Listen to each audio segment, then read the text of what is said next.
Bueno, el siguiente tema está muy hablado, todos ya habrán dado su opinión, pero supongo que falta la mía. Sinceramente podría haber hecho este vídeo hablando con mi propia voz, pero la verdad el asunto es algo largo y es preferible hacerlo vía Loquendo.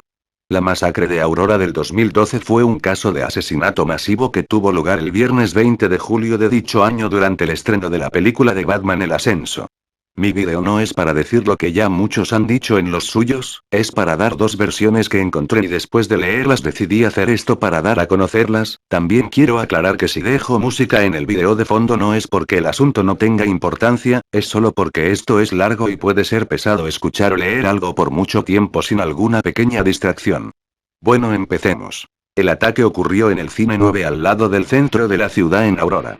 Se informó que el tirador entró al cine a través de una puerta de emergencia alrededor de media hora después de iniciada la película, usando una máscara antigas y un chaleco antibalas. De acuerdo a las fuentes del FBI, el pistolero aparentemente abrió una puerta de emergencia en la parte trasera del cine, para ir a su coche para alistarse, y así poder entrar fácilmente al cine para comenzar su ataque. La mayor parte de la audiencia no encontraron al tirador como una amenaza cuando entraron al cine. Vestía un disfraz, pero también otros se habían disfrazado para la película y pensaron que el pistolero estaba haciendo una broma, hasta que lanzó granadas de gas y comenzó a disparar sus armas.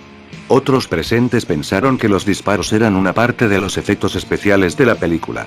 Alrededor de la primera escena con armas, un hombre enmascarado tiró una granada de humo, que oscureció parcialmente la vista del público. El pistolero sacó un fusil y abrió fuego contra el público, y se detuvo solo para recargar su arma. Primero le disparó a la parte posterior de la sala, y luego apuntó hacia la gente que estaba tratando de escapar por los pasillos. Algunas balas penetraron la pared del cine e hirieron a personas en la sala número 8, donde se estaba proyectando la misma película.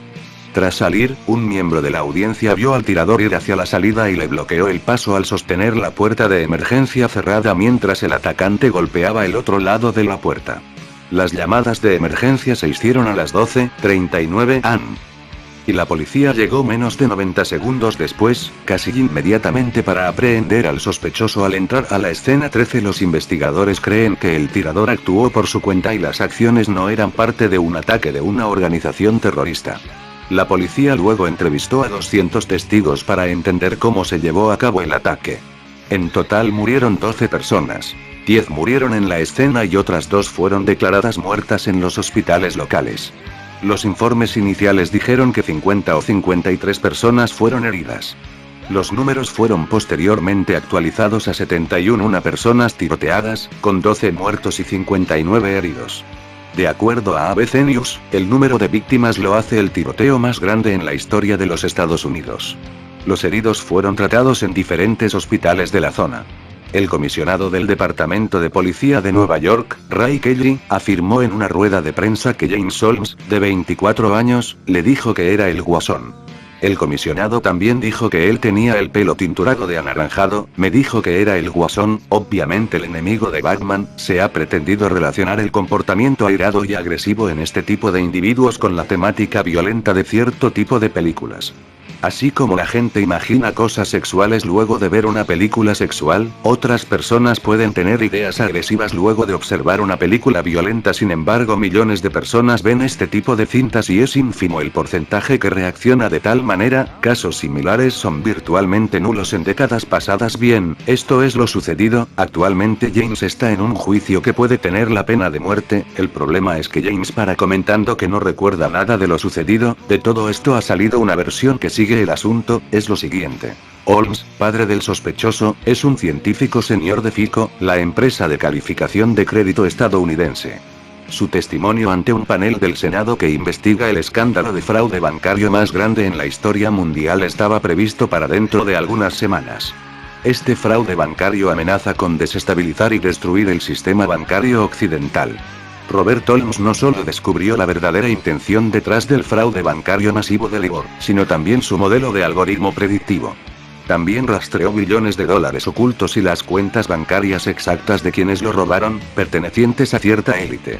En otras palabras, Robert Holmes daría nombres. Los nombres que despertarían al mundo sobre la profunda corrupción corporativa en la que se halla inmerso el gobierno de Estados Unidos, incluyendo a miembros del Congreso, Wall Street, la Reserva Federal y ejecutivos de la Unión Europea, e incluso a los candidatos presidenciales norteamericanos y la familia real británica. Los motivos de la masacre. 1. Silenciar a Robert Holmes, cuyo hijo ahora enfrenta la pena de muerte. 2. Influir en la próxima votación sobre el Global Small Arms Treaty, Tratado Global de Armas Pequeñas de las Naciones Unidas, que podría resultar en la confiscación de armas y posterior desarme de todos los ciudadanos del planeta. El Tratado de la ONU tendría entidad por sobre las legislaciones locales y soberanías, dando una licencia a los gobiernos federales para fortalecer el control preventivo de armas de fuego, habilitando para esta maniobra a los poderes regulatorios estatales. El James Holmes real. James Holmes creció en una familia religiosa de una comunidad al estilo Mayberry. Los vecinos describen Jimmy Holmes como tranquilo, tímido, modesto, inteligente, limpio y no peligroso. Su madre, Arlene, es una enfermera registrada. Su padre, Robert, es un científico de FICO. En la escuela secundaria James corrió cross country, jugó al fútbol y practicó snowboard. Luego de graduarse, realizó una pasantía en el Salk Institute y el Miramar, de biotecnología. También trabajó como consejero de campamento. James no tiene antecedentes penales ni militares de ningún tipo. James Holmes recibió la prestigiosa National Institutes of Health Neuroscience Training Grant en el campus médico de la Universidad de Colorado Anschutz en Denver. Con su sueldo de $26,000 pagó su matrícula para el programa de neurociencia altamente competitivo. Billy Kromka, que trabajó con James durante 3 meses el verano pasado en el laboratorio médico, dijo: "Yo pienso que es imposible que James sea capaz de cometer una atrocidad como esta". James Holmes fue secuestrado. El mundo de James Holmes se vio convulsionado por completo 2 meses antes de la masacre en el teatro, cuando 2 asesinos a sueldo protagonistas de la Black Ops, entraron en su vida para drogarlo con escopolamine, un estupefaciente también conocido como aliento del diablo. Lo que hicieron fue testear cómo James Holmes reaccionaba a esta droga, y quizás algunas otras. Drogado. La escopolamina o aliento del diablo es incolora, inodora e insípida y puede ser fácilmente disuelta en bebidas o espolvoreada sobre los alimentos. Las víctimas se vuelven tan dóciles que este producto es utilizado por ladrones para robar casas, dopando a sus dueños y vaciando sus cuentas bancarias. Es una droga comúnmente utilizada para violar mujeres repetidamente durante días, o para utilizarlas como prostitutas. Por ejemplo, un escenario común de esta circunstancia podría representarse de la siguiente manera. Una persona ofrece una bebida con la sustancia a otra, y la última despierta a kilómetros de distancia, atontada y sin memoria de lo ocurrido. La víctima pronto descubre que entregó las llaves de su auto, joyas, dinero e incluso hizo varios retiros de banco para entregar el dinero a sus agresores. La escopolamina bloquea completamente la formación de la memoria, haciendo imposible que las víctimas puedan identificar a sus agresores. Bajo hipnosis u otras técnicas farmacológicas, a veces las víctimas pueden recordar algo de lo que les sucedió. Pero la escopolamina induce amnesia porque nunca permitió la grabación de memorias, dijo el Dr. Camilo Uribe, principal experto del mundo sobre drogas. El fármaco deprime el cerebro y destruye el poder de razonamiento. No hay energía para pensar o razonar. Esto es exactamente lo que le ocurrió a James Holmes. El acusado afirma que no tiene memoria de la masacre ni de cómo sucedió. Acorde a fuentes policiales, un empleado en el centro de detención del condado de Arapahoe, donde Holmes se encuentra en una celda de aislamiento, dijo que James afirma no saber por qué está en la cárcel. Incluso preguntó: ¿por qué estoy aquí? Línea de tiempo. Junio 2011, James Holmes se inscribe en el programa de doctorado en neurociencias de la Universidad de Colorado, Denver. 21 de mayo de 2012, 2 meses antes de la masacre, James Holmes se hace amigo de un extraño, que en realidad es uno de los asesinos que programó la Black Ops. Llamémoslo Asesino 1. Esta persona lo droga con escopolamine por primera vez. El Asesino 1 lleva a Holmes drogado al apartamento del joven, ubicado en la calle París 1690 en Aurora. El sicario se muda con Holmes y permanece encubierto durante 8 semanas. El asesino mantiene a Holmes en un estado narcótico y accede a su correo electrónico y cuentas bancarias. 22 de mayo de 2012, el Asesino 1 compra una pistola Glock utilizando documentos de identificación de James Holmes. Menos de una semana más tarde, adquiere una escopeta. La semana siguiente, compra un rifle AR-15. El asesino 1 también compra materiales explosivos y equipo para minar el apartamento de Holmes con una compleja serie de trampas explosivas. 7 de junio de 2012, James Holmes aparece en el campus para un examen oral confundido y drogado, por lo que falla.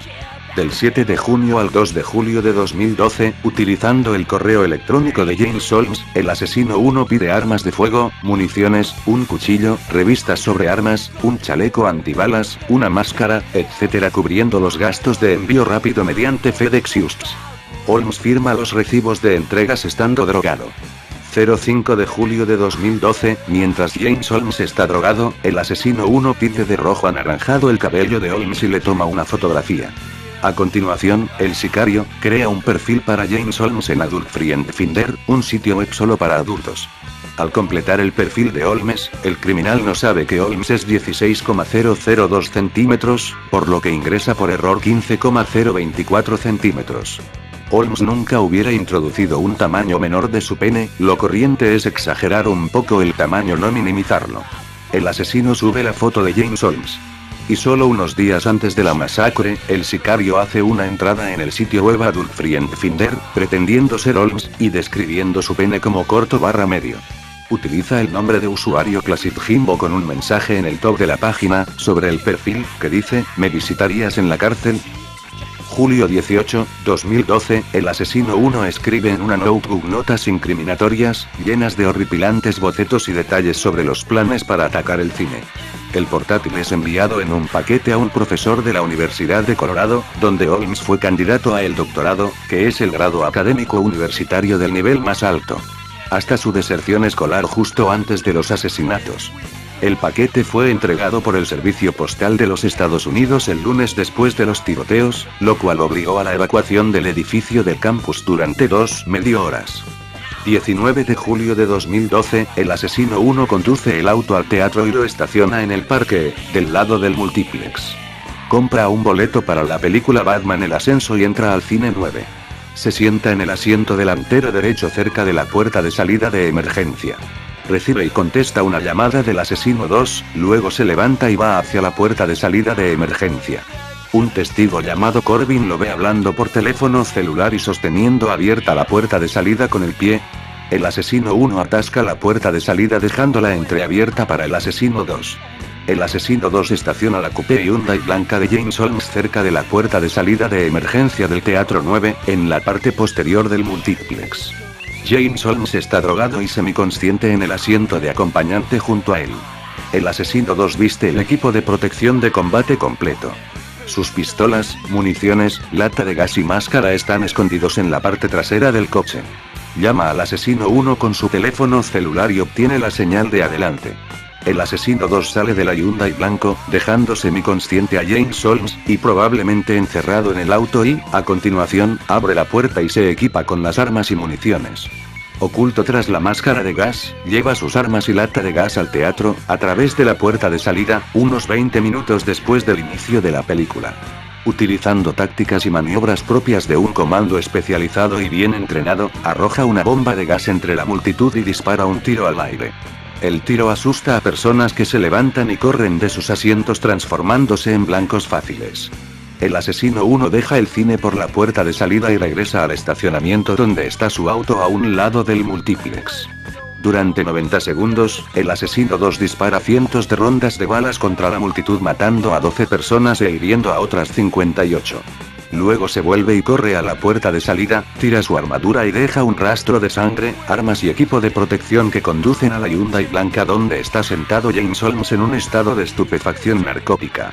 El asesino continúa con su máscara de gas ocultando su identidad del ojo de una cámara de seguridad ubicada en una terraza situada en la esquina del multiplex.